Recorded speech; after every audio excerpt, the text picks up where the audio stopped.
मोनिका यादव उर्फ मोना उत्तर प्रदेश के बुलंदशहर की होनहार बेटी मोना यादव दिल्ली पुलिस में कांस्टेबल बन गई थी। लेकिन वो अपने इस नौकरी से है वो संतुष्ट नहीं थी, क्योंकि उसका सपना कुछ और था। उसे आईएएस बनना था। अपने इस सपने को पूरा करने के लिए वो दिन रात पढ़ाई कर रही थी। फिर अचानक सितंबर 2021 में मोना है वो गायब हो जाती है, और उसके गायब होने के 2 साल बाद अक्टूबर 2023 में है वो दिल्ली की पुलिस यानी कि क्राइम ब्रांच को है वो उसकी लाश मिली। इन 2 सालों में जो कुछ हुआ वो किसी हिंदी फिल्म की कहानी से है वो कम नहीं है। पता चला कि मोना को 2 साल पहले ही मार दिया गया था। इसके बावजूद वो फोन पर बात कर रही थी, एटीएम से लगातार पैसे निकाल रही थी, देश के अलग अलग राज्यों में जाकर होटल में है वो कमरे किराए लेकर रह रही थी। इतना ही नहीं, उसने है वो कोरोना की वैक्सीन भी लगवाई थी। ये सब कैसे कर रही थी, जानेंगे इस क्राइम की आज की कहानी में। नमस्कार, मैं हूं प्रकाश और आप देख रहे हैं प्रकाश बांबू यूट्यूब चैनल और फेसबुक पेज।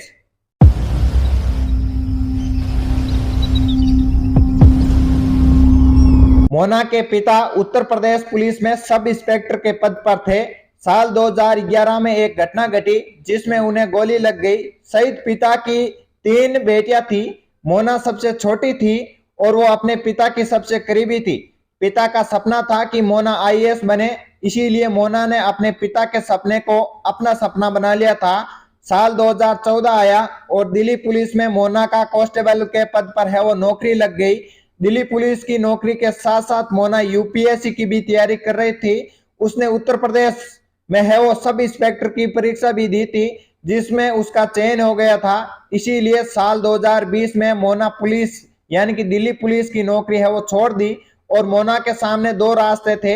एक तो रास्ता ये था कि यूपी पुलिस की नौकरी ज्वाइन करे, और दूसरा रास्ता ये था कि अपने पिता के सपने को पूरा करने के लिए यूपीएससी की तैयारी करे। और उसने दूसरा रास्ता चुना और दिल्ली के मुखर्जी नगर में रहकर ही आईएएस की है वो तैयारी करने लगी। फिर है वो 8 सितंबर 2021 को मोना अचानक है वो लापता हो गई थी। मोना के परिवार को जब इसकी खबर नहीं मिली तो मोना की बड़ी बहन है वो दिल्ली आकर मोना के एक सहकर्मी सुरेंद्र राणा के साथ है वो मुखर्जी नगर थाना में है वो इसकी गुमशुदगी की रिपोर्ट दर्ज की, यानी कि शिकायत दर्ज करवाई। सुरेंद्र राणा साल 2012 में है वो दिल्ली पुलिस में है वो भर्ती हुआ था। वे मोना को बेटा कहकर है वो बुलाता था और उसका ध्यान भी है वो रखता था। मोना भी उसे है वो डैडा कहती थी। और दिल्ली पुलिस की नौकरी है वो छोड़ने के साथ जब मोना आईएएस की तैयारी कर रही थी तो उसके दौरान भी है वो सुरेंद्र राणा मोना की देखभाल करता था। और मोना जब है वो गायब हो जाती है तो उसे ढूंढने के लिए भी सुरेंद्र परिवार के साथ है वो मदद कर रहा था। मोना गायब हुए है वो 2 साल बीतने के वाले थे, लेकिन वो नहीं मिली थी। इसीलिए है वो 2 महीने पहले ही मोना की बहन है वो जन सुनवाई में है वो पुलिस कमिश्नर संजय अरोरा से मिली। और इसके बाद ये मामला है वो दिल्ली पुलिस की क्राइम ब्रांच के पास पहुंच गया। और सिर्फ 2 महीने ही क्राइम ब्रांच के पास जाने के बाद में है वो ब्रांच ने 3 आरोपियों को है वो गिरफ्तार करके इसका है वो खुलासा कर दिया। मोना की है वो इस तरह से है वो मुख्य आरोपी मास्टरमाइंड था, वो था सुरेंद्र राणा, वही जिसने मोना को है वो डेडा कहकर बुलाता था। और दूसरा आरोपी रोबिन जो कि सुरेंद्र राणा का साला है। और तीसरा आरोपी का नाम आता है राजपाल, जो रोबिन का है वो दोस्त होता है। मोना और सुरेंद्र दोनों दिल्ली पुलिस की है वो यहाँ पर पीसीआर यूनिट में है वो एक साथ तैनात थे।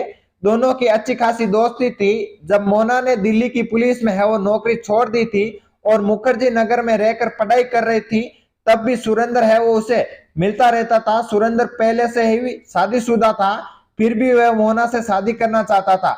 और मोना ने है वो अपना सारा ध्यान पढ़ाई पर दे रखा था, यानी कि मोना है वो अपने पिता के सपने को पूरा करने के लिए पढ़ाई पर लगी रही। सुरेंद्र है वो मोना पर शादी के लिए दबाव बना रहा था। मोना लगातार शादी से इनकार कर रही थी। 8 सितंबर 2021 को मोना से है वो फिर से शादी की बात को लेकर है वो फिर से झगड़ा हुआ।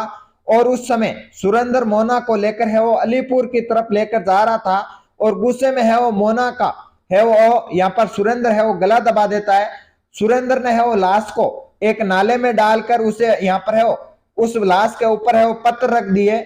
और मोना को यहाँ पर जो मोबाइल थे आधार कार्ड था, एटीएम कार्ड था, वे लेकर वहां से है वो चला जाता है। इसके बाद सुरेंद्र राणा 2 साल तक है वो मोना के परिवार और पुलिस के यहाँ पर है वो गुमराह करता रहा।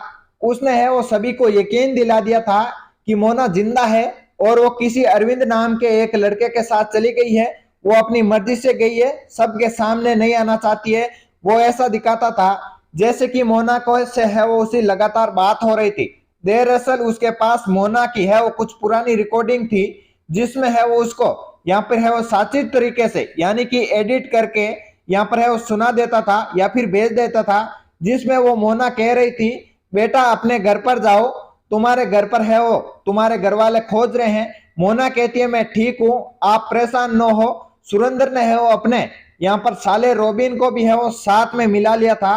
रोबिन अरविंद का रूप बनकर है वो मोना के घर वालों को यहाँ पर है वो फोन पर बात करता रहा और कहता रहा कि उसने मोना से है वो शादी कर ली, जिससे है वो उसके घर वाले नाराज है, इसीलिए वो अलग अलग यहाँ पर है वो अलग अलग शहरों में है वो भटक रहे थे, क्योंकि मेरे पिता है यहाँ पर जो मान नहीं रहे, मेरे घर वाले मान रही है नहीं रहे, इसी बात को लेकर ये अरविंद उनको यहाँ पर है वो भटका रहा था। इसी को लेकर है वो सही साबित करने के लिए सुरेंद्र ने है वो रोबिन ने है वो कॉल गर्ल के साथ उत्तराखंड, हरियाणा, पंजाब कई होटलों में है वो भेजा और रूम बुक करने के लिए मोना की आईडी का इस्तेमाल किया। और कोरोना के चलते जो भी लड़की रोबिन के साथ जाती थी वो मास्क लगाए रहती थी। फिर सुरेंद्र मोना के घर वालों को भी बताता था कि उसे खबरी से पता चला है कि मोना इस समय इस शहर में रुकी हुई है। मोना की बहन है वो एक स्कूल टीचर थी, वे फिर भी किसी तरह से वो छुट्टी लेकर सुरेंद्र के कहने पर 5 राज्यों में है वो मोना की तलाश के लिए यहाँ पर है वो घूमती रहती है। मोना जिंदा है ये दिखाने के लिए मोना के यहाँ पर है वो अकाउंट से पैसे भी निकालता था। और मोना की बहन जब एक एटीएम के फुटेज चेक करती है तो जब एक हेलमेट पहने हुए एक शख्स दिखता है, सुरेंद्र ने है वो एक लड़की के यहाँ पर है वो पहचान पत्र देखकर कोरोना की भी वैक्सीन यहाँ पर है वो लगवा दी थी और परिजनों को सर्टिफिकेट भेजकर भरोसा भी दिलवा दिया था कि मोना अभी भी है वो जिंदा है। ये करता रहा लगातार। और इसके साथ साथ जब भी यहाँ पर ये सब सामने आया मोना जिंदा है, क्राइम ब्रांच के इस मामले की जांच शुरू की और जिस नंबर से रोबिन ने है वो अरविंद बनकर यहाँ पर फोन किया था उसकी जानकारी निकाली जाती है। तो सिम है वो फर्जी नाम से ली गई थी, लेकिन जो फॉर्म भरा गया था उसमें जो तस्वीर ली गई थी वो राजपाल के नाम से ली गई थी और राजपाल है वो उस चेहरा है वो उसे दिखाई देता है। इसके बाद पुलिस है वो राजपाल तक पहुंचती है और राजपाल रोबिन का दोस्त निकला और रोबिन है वो सुरेंद्र का साला निकला। तीनों आरोपियों को गिरफ्तार करके पुलिस ने है वो इस पूरे मामले का है वो पर्दा हटा लिया।